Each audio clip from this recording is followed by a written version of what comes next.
Peace, good morning. I want to start this video off by saying the name of this video going to be Me versus Me. And I'm going to tell you how my day started. I woke up, made me some breakfast, got ready for work. That's where I'm at now. I'm at work. So, how all this came about, Me versus Me, because I've realized how all this came about in my life. As a youth, I went through a lot of things. Abuse, physically, mentally. And that abuse, it sparked a lot of anger within me. I was always a quiet kid, always stayed to myself. But with that anger, and the anger stemmed from fear, because I was being physically abused by a grown man. He used to beat the shit out of me because of his dislike of me and my dislike of him because he wasn't my father.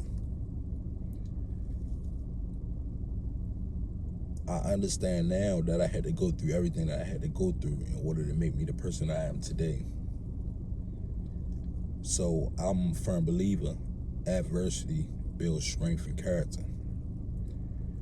So as a child experiencing this abuse, I felt alone, I felt abandoned, I felt ashamed. And the reason I felt these things because, for one, like, my superhero is my mother. And she lost her identity when she started getting high.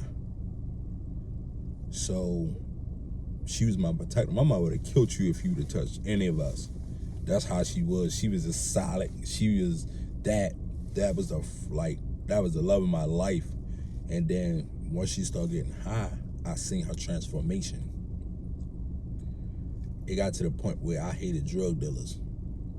And eventually I became what I hated. So I always was a fighter because we grew up boxing and stuff. So my way of dealing with my anger was to inflict pain upon other people. So the first incident is my mother and father always taught us, like, yo, we don't do no running. That's dead. You run from somebody, I'm gonna whoop your ass. So you better pick up something. I don't care if it's a bottle, knife, whatever. So my first brushing with the law, I was 9 years old. A drug dealer used to always ask me to sell drugs for him. Every time he used to bother me. So I couldn't run from him. I couldn't go tell my mother or nobody. So I went and got a knife because I always played with knives. So on my way back around there, it was this little white girl that I went to school with. She lied because I showed her the knife and lied and said I cut her. So the police checked her body. They ain't found no cut marks on her. So they locked me up for having a knife on me. So I go home. I go to juvenile. I go to wax to be exact. So 9 years old, first time ever being locked up. So this is the crazy part of the story. My mother come out to see me. So she like, now I know you wish you was home. And I'm like, no, I like it out here. Cause they had foosball, they had all tabletops, they had the computer games, they had girls there. Like, and I'm thinking back now, like, what the fuck was you thinking about? And then after that, she left. I had that moment where I had that homesickness. I cried. I ain't gonna lie, I'm 9 years old. I want to be home now. Like, but I was still bad. So I used to go around. I was small, so I had a short person complex back then. So I would go around messing with all the dudes and stuff. They wouldn't do nothing to me because I was so small. So one day they was like, hey, Alf, you want to lift weights? I'm like, yeah. So they called me over there on the weight bench. So when I lay down on the weight bench, they threw a shirt over my face and beat all the shit out of me. So I stayed in Waxes for a little while. They sent me home. And then on my next encounter with BV, I was still 9, 10-ish. So I was about to beat this one dude up, and his older cousin was bigger than me and taller than me. You're like, y'all, you ain't gonna do nothing to my little cousin. So I know I can't beat him. He's too big for me. He outweighed me and everything. So I grab a baseball bat. As soon as I go to hit him, police just come out of nowhere, throw me in the L off my feet, choke me out, lock my ass up. I'm back. Now I'm back in the juvenile detention center. I'm out BV this time. And all we did is fight out there. Because it was Baltimore PGDC. So working my way through the juvenile detention centers, it, like DMX said, it's like these joints prepare you to go further in life, far as the penal system, aka prison. So I come home from there, they put me on a box. I come home, and then, like I said, I was always a fighter. So one day I'm in school. I live down South Baltimore on South Bentlow Street. So I'm in school, and I'm sitting, because I never ate school lunches. So I'm sitting by the trash can. So all these kids keep walking past me, so I'm clipping people. So the janitor say, you always messing with somebody. Somebody gonna beat your ass one day. So I'm like, all right, I'll beat your son ass. And I'm the problem. That's why I say the name of this joint is called Me Versus Me, because I'm the problem. So I'll beat your son ass. So the next morning, I beat his son up in the schoolyard. And we in elementary. So he held me down in the same schoolyard and made his son punch and kick me. I got a busted lip. So the school called my mother. And now I ain't telling. I've been getting in trouble my whole life. I ain't doing that telling. My mother beat my ass how I tell something. So my mother come up there, she like, you good? I'm like, yeah, I'm good. So she walking me back to class. So we talking. So I told her what happened. So the janitor see me and my mother walking back. So he like, oh, they called your bitch ass mother up here? My mother snapped. It was like a door hinge that closed the door sitting on a barrel. She grabbed it, just beat all this shit out, yo. I'm talking about blood everywhere. So, because my mother clicked. So I called her mine. And that's when she clicked back and stopped beating yo. So the school tried to lie and say she came up there with metal pipes and poles and beat yo. So they end up, the only thing I respected about the police was they didn't put the handcuffs on me. I mean, they didn't put the handcuffs on my mother in front of me. They allowed somebody to come and pick me up before they arrested my mother. So my mother went to jail for that. So in the mix of my mother going to jail, we had to go out Westport and live with my grandmother. It wasn't a long period of time, but it wasn't like my mother, because even though my mother was who she was a good person. Before my mother started getting high, my mother, our way of bonding was she would take us out, or take me out, because I was the only boy that was living with her. So she would take me out, buy me clothes, shoes and stuff. We'd go out and eat. We didn't talk because that wasn't how my mother related.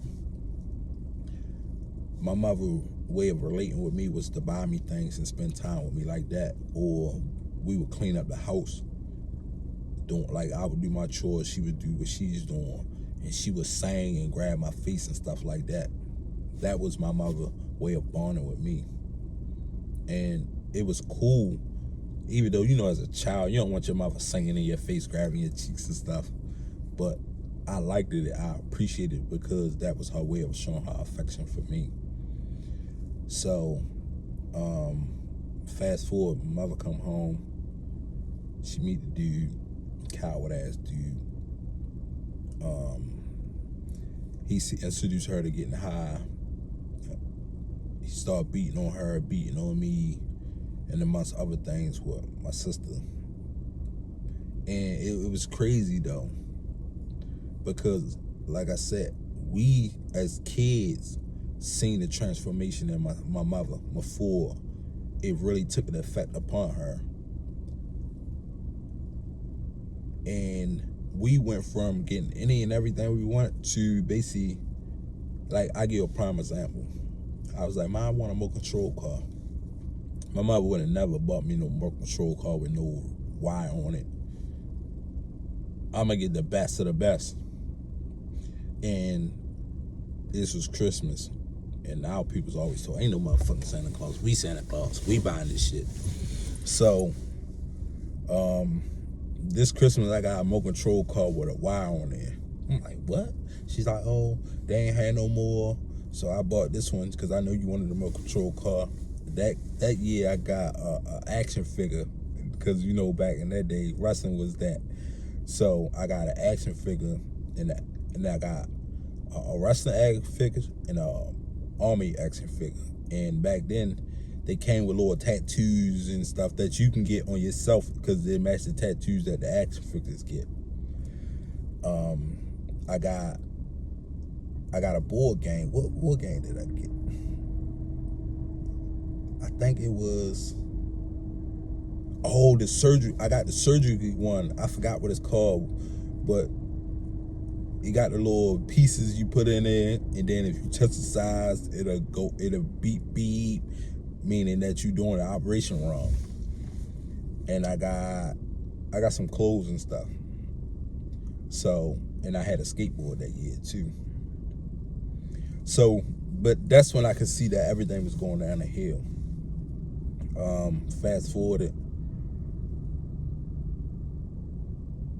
things really started to change where it got to the point where we ain't had food and stuff in the house. Because I used to bag groceries. My mother would like wait till I go to sleep, come in there and get my grocery money that I made. Because I would use my grocery money to buy snacks when I play my video game. Because I was a game head. And that's when everything really started manifesting itself. So as time went along, you know, the bond that me and my mother had, it grew apart. It hurted because my mother was my world.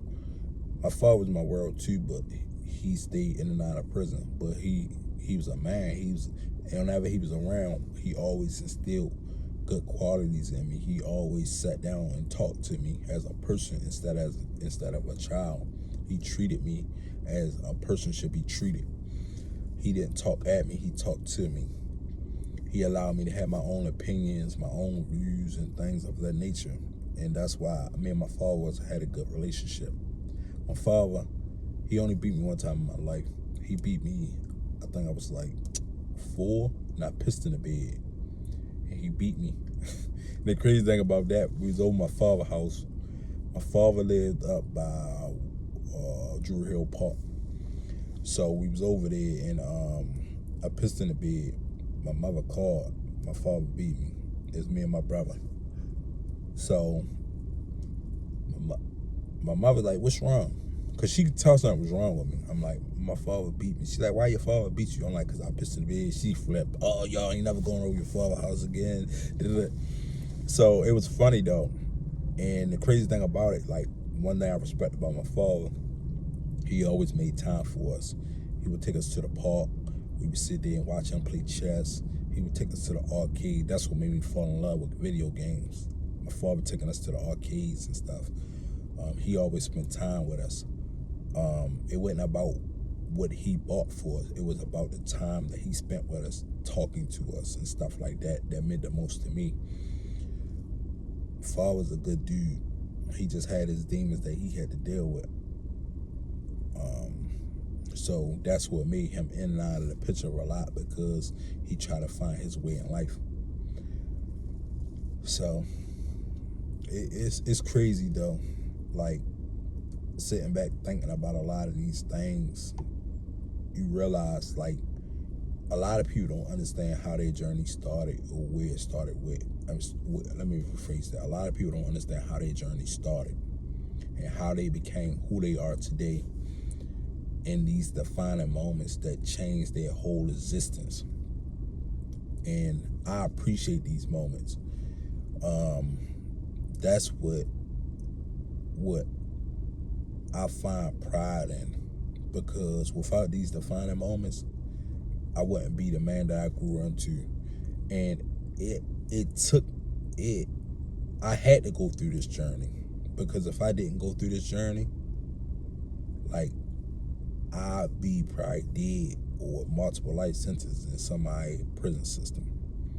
So I'm gonna just leave y'all with that today. I appreciate your time. Have a blessed day. Peace.